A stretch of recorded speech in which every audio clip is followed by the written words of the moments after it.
So isang mapagpalang gabi po sa ating lahat. Muli ako si Miat Sebastian and welcome to our daily devotion with Pastor Russell Ocampo, and today is December 2, 2025, and our topic is all about narinig mo na ba yung first gospel? So our concept is all about Jesus the promised seed.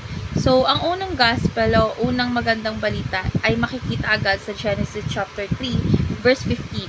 Ang pangako ng Diyos na magpapadala siya ng tagapagligtas. So, ito ang tinatawag na proto-evangelium o first gospel. So, mula pa sa pagbaksak ng tao, ipinangako na ng Diyos ang isang binhi na dudurog sa kapangyarihan ng ahas. Si Jesus ang promised seed na magtatagumpay, binhi ng babae, binhi ni Abraham, at binhi ni David. His coming proves that God's always keep His promises and that redemption was God's plan all along.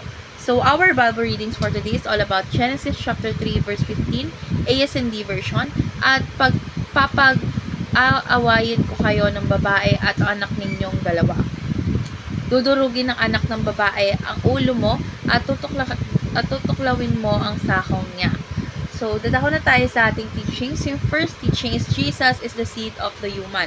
So, Jesus was supernaturally born of a human without a human father. So, fulfilling the prophecy that the seed of the woman through His death and resurrection. So, tinapos niya ang kapangyarihan ng kasalanan. So, siya lamang yung tanging tagapagligtas na kayang talunin ang diablo.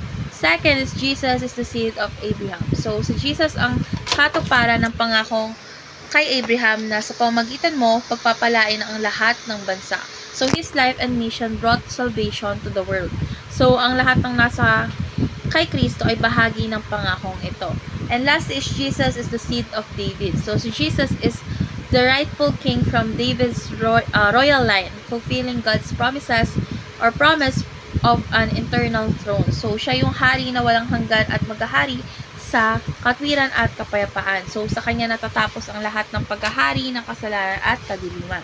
So, ngayon dadako na tayo sa ating applications. Yung first application is aim to be a herald of King Jesus. So, syempre ipakilala natin si Jesus sa iba sa pamamagitan ng ating salita at buhay. So, dapat natin dalhin ang magandang balita saan man tayo pumunta. At maging mensahero tayo ng pag-asa na dala ng promise seed. Second is be a blessing just as you have been blessed. So, kung paanong Abraham ay pinagpala para maging pagpapala, ganon din dapat tayong mamuhay.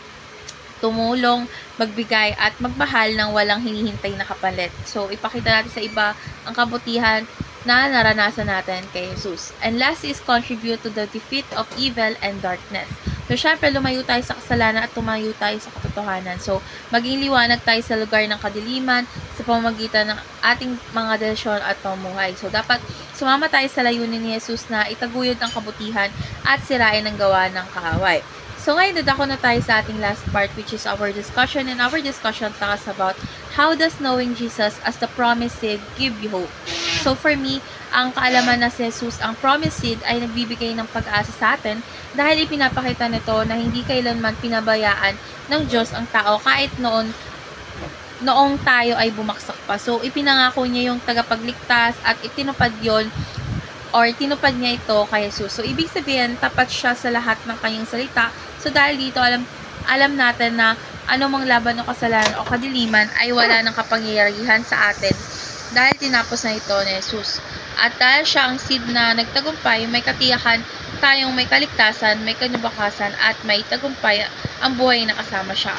So, natutunan ko po sa devotion na ito na ang plano ng Diyos para sa kaligtasan ay hindi biglaan, kundi matagal nang inihanda mula pa noong unang kasalanan. So, si Jesus ang katuparan ng lahat ng pangako at ang kanyang tagumpay ang nagbibigay ng direksyon sa atin sa buhay natin ngayon. So, dahil dito is mas mamuhay tayo bilang taong may pag-asa at maging tagapagdala ng liwanag sa mundo. So, let's pray po. Lord God, maraming salamat po dahil hindi niyo po kami iniwan sa aming kasalanan, kundi ipinangako ninyo si Jesus mula pa sa simula.